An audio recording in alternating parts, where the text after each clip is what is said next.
On Sunday, 20th of May 2007, a body is found in the River Colne in Colchester, Essex. The alarm had been raised by a dog walker who walked along this path. He saw what he believed to be a human body that was in the river. He then walked to Colchester Police Station and reported it. Roy Tyzack is a former detective from Essex Major Investigations Team, or MIT. The Major Investigation Team investigate what are known as the MARE offences, M-A-R-E, which was murder, abduction, rape and extortion. So all the really serious crimes that were happening around the county. The body in the river was one of those cases which went to the top of the Major Investigation Team's list. This triggered the call out for the SIO, the Senior Investigating Officer. He attended the scene with the Marine Unit, who then recovered the body from the river, and also the forensic team led by the crime scene manager. The scene was immediately taped off from both ends, from right up by the road to further on behind me.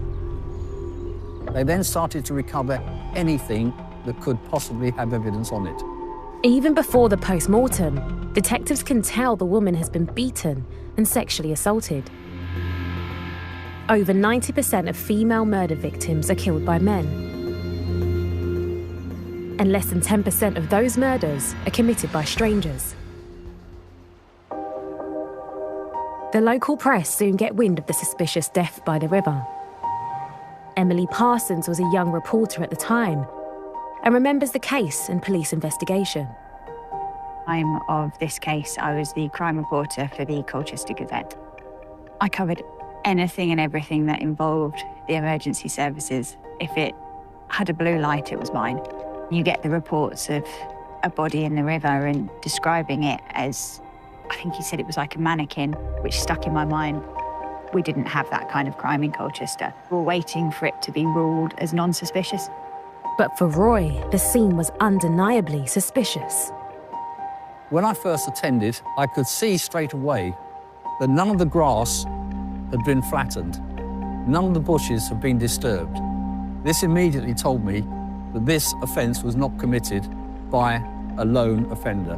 If one person alone had been involved, I would have expected the grass and the bushes to have been flattened and disturbed. However, with two people, it became quite obvious that the body had been picked up by her wrists and her ankles, and they had literally thrown her into the centre of the river.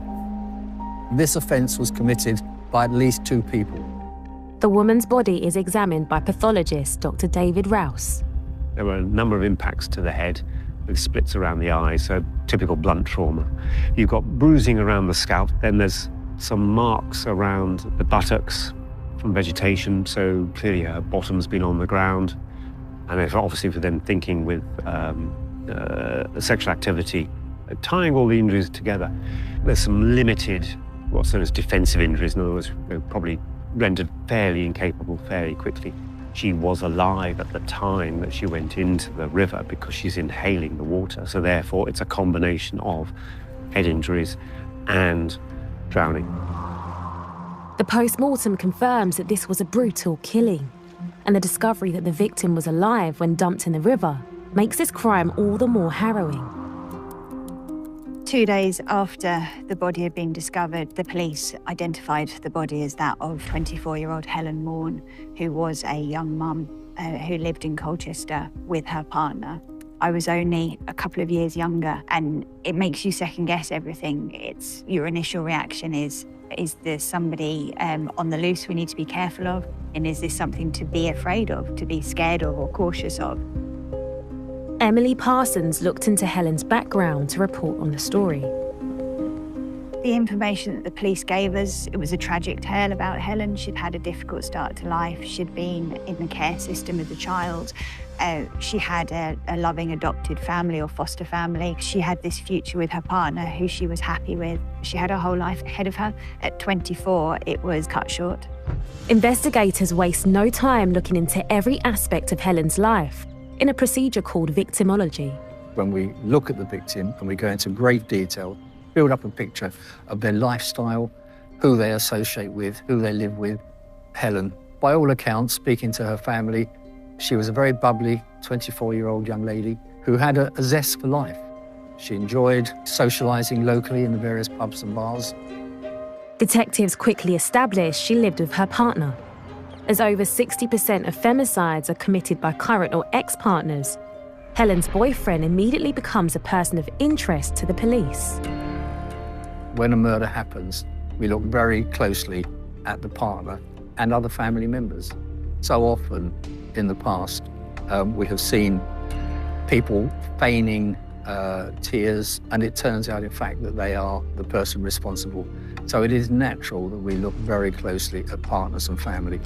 Our understanding at the time was that police had arrested her partner because eyewitnesses, neighbours had reported seeing him carrying a rolled up carpet over his shoulder and putting it into the boot of his car. That was a massive red flag to us. Was the body in that? Was he taking her to the river? Every film you see, there's always a body in that rolled up carpet put in the back of it. And that's where police immediately turned to him and arrested him. The arrest starts a murder investigation that will ultimately shock the nation. Was he telling lies? Had he then taken the body to the river and then had the car burnt or crushed? He had gone from being a person of interest to being our suspect. Helen's partner, under arrest and under caution, denies any involvement. When we interviewed the partner, he said that, well, that can't have happened because I don't have that car anymore. We established that her partner was, in fact, laying new carpet at their property. I went to a scrapyard just outside Epping and found some details there about his car having been scrapped. So what he had told us from that point of view had been legitimate. Those eyewitnesses, whether mistaken or for whatever reason, they were wrong. And it wasn't him. With the partner no longer a suspect, the police are back to square one. Desperate, they appeal to the public. We had officers out on the street with photographs of Helen, stopping members of the public, asking them if they'd been in Colchester Town Centre during that weekend. Had they seen Helen? Did they know Helen? But from all of that, we gained nothing. Nobody came forward, which was very, very frustrating. One hope detectives had was CCTV footage they secured from cameras around Colchester. Perhaps they'd be able to spot Helen and her killer on that fateful night. At the time, the police had nothing to go on apart from this CCTV that was taken in the dead of night under poor street lights that showed some grainy silhouettes of people who I wouldn't know them if I fell over them in the street. And this was the key to finding Helen's murderer. Detectives begin piecing together Helen's final hours alive. On the night that Helen went missing, she went into town, not far from her home. She was able to walk there, and she visited a few of the local pubs. She made a couple of phone calls back to her partner, so he expected to see her later after the pubs had closed. Sadly, that's the last time he spoke to her, and he never saw her alive again. I took over the CCTV inquiry. I literally walked the town centre. I was looking up, I was looking for every camera, possibly cameras that may have been missed. There were cameras from public houses, from shops, from a tyre company, from offices, and indeed the council street cameras. It's no small task as there is 2,000 hours of footage. My first job was to break that down and to find out what was going to be useful and what wasn't. This meant sifting through it all, watching it. Despite the poor quality of the footage, Rory begins to make progress. When I started to go through all the CCTV, I was quite pleased to find that we had quite a few images of Helen during the evening of Friday, actually going around the town. Buoyed by his discovery, Rory concentrates on the area near to where Helen's body had been found. I was very aware that we had a bar that was right on the riverside. This was the bar called Quilters, which was a good 100 yards or so away from the murder scene. Anybody going down to the murder scene would have had to have gone down this route. But there's an issue. When I made inquiries with the officers, they had been into Quilters and had looked at their monitor. They said for me not to bother because it was too dark, you couldn't see anything on it. I decided to ignore this advice, and I immediately went down to Quilters and asked him if he would burn off all of their CCTV for the whole weekend onto disc.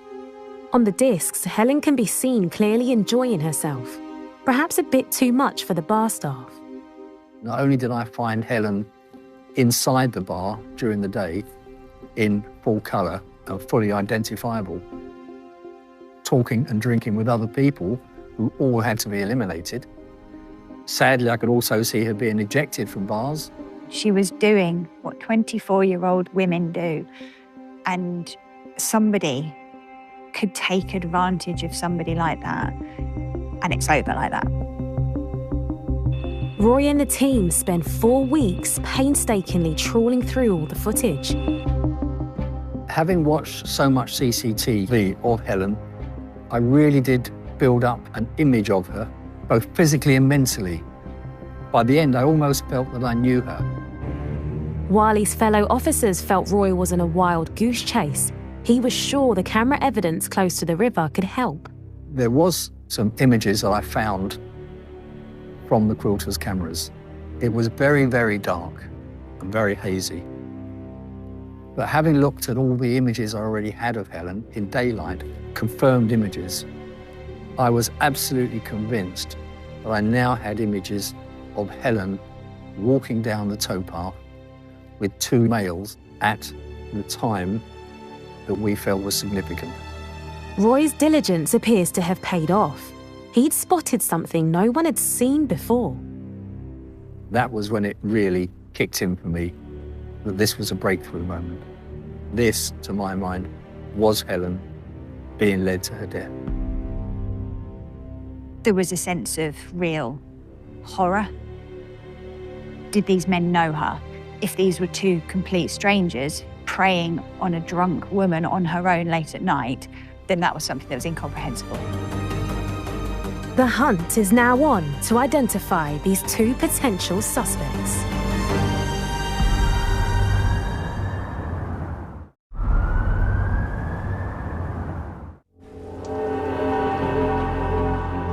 Essex police are investigating the suspected murder of a young woman, Helen Maughan, found in the River Colne in Colchester. After weeks hunting for clues, lead detective Roy Tyzak has made a breakthrough. Once I had found this image, this very dark, grainy image of Helen with 2 suspects, I was able to look very, very closely and get an idea of who they were. They certainly appeared to be young, teenage or perhaps early 20s. I could tell from the grainy images that one was wearing what I described as a hooped T-shirt. The other one was clearly wearing a sleeveless shirt or vest. So I now had an idea of what I was looking for.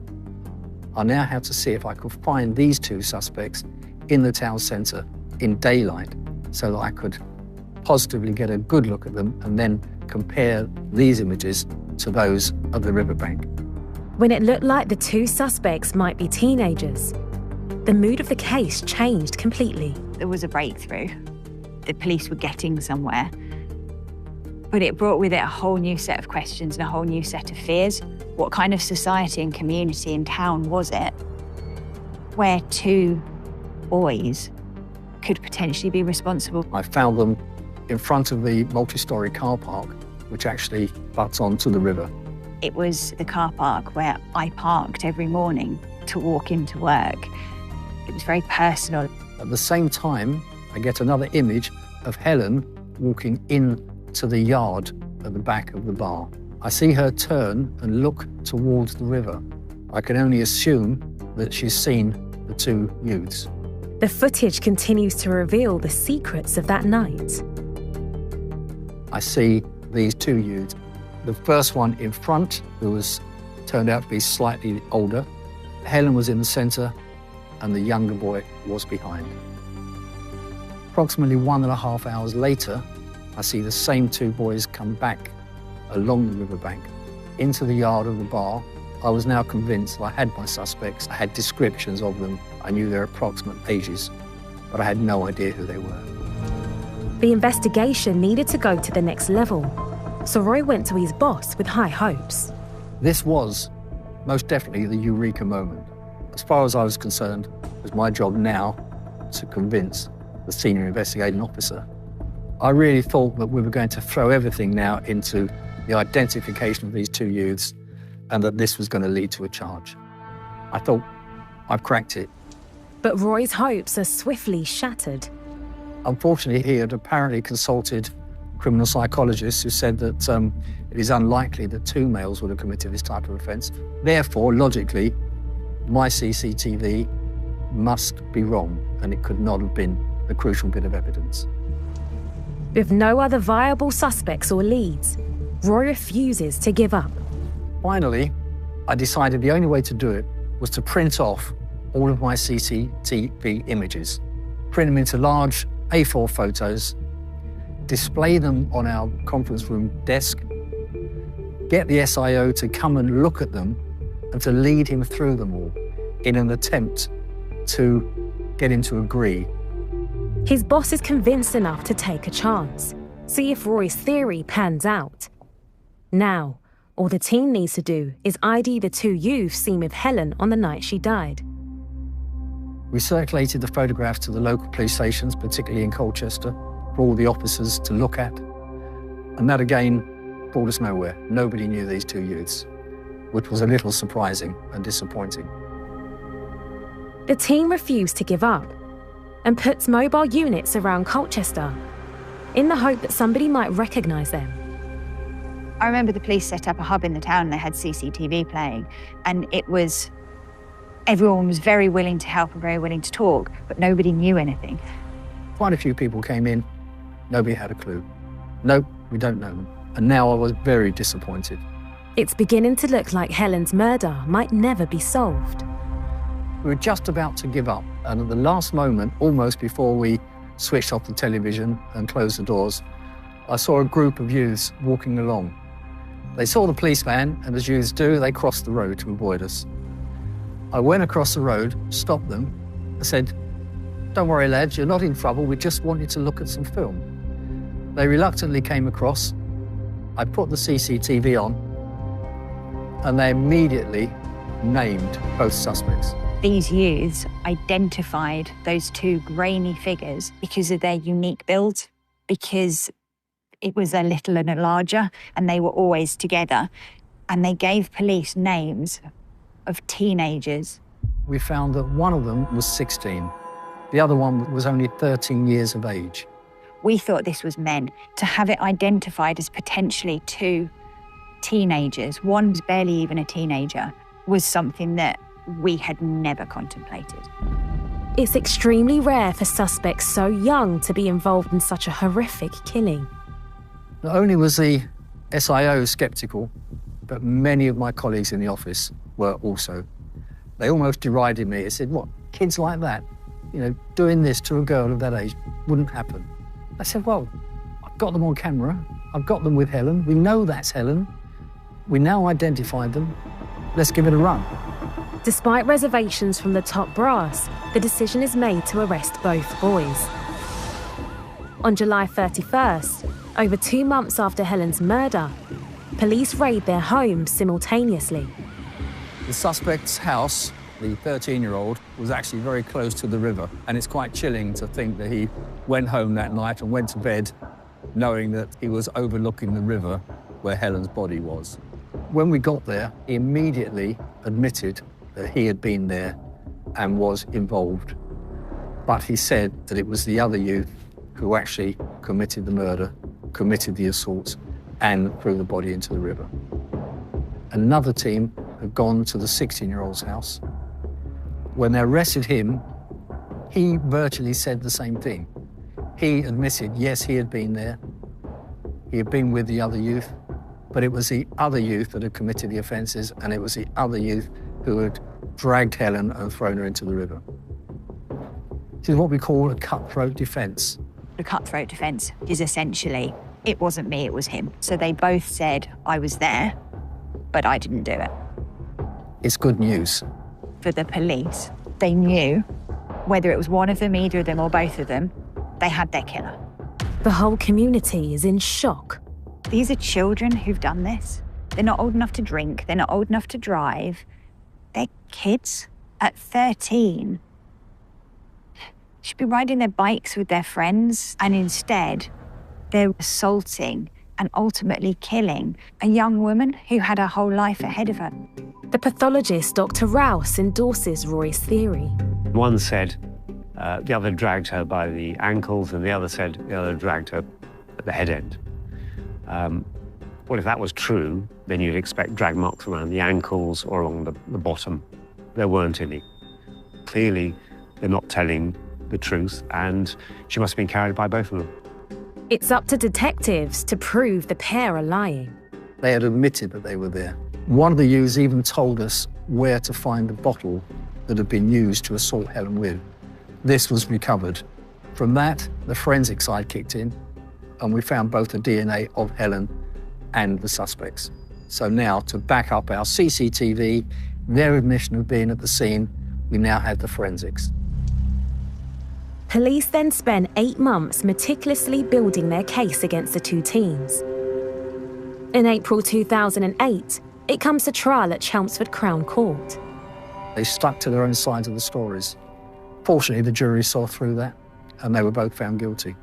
I made sure I was down there for that Crown Court verdict. I needed to be part of it. I'd been the reporter who'd covered this crime. I needed that sense of justice for myself as well as for the community. They were convicted a year to the day that Helen's body was discovered, and there was some kind of poetic justice in that. We'd waited so long for those killers to be convicted on the day. It brought a real sense of closure. A few weeks later, both teenagers are sentenced at the Old Bailey. The 16-year-old was sentenced to life imprisonment to serve a minimum of 15 years. The 13-year-old was sentenced to 4 years imprisonment with a further 2 years on licence, and then he was ordered to receive psychological help after that. Roy and his Special Ops Major Investigation Team were lauded for their use of technology to solve the murder. One of the judges made reference to the fact that CCTV and its use in this case should be heralded across the UK to showcase just how vital CCTV is in catching people at the worst moments. It was satisfactory to see that they'd got the sentences that we felt that they deserved. It was certainly good from the point of view of the family.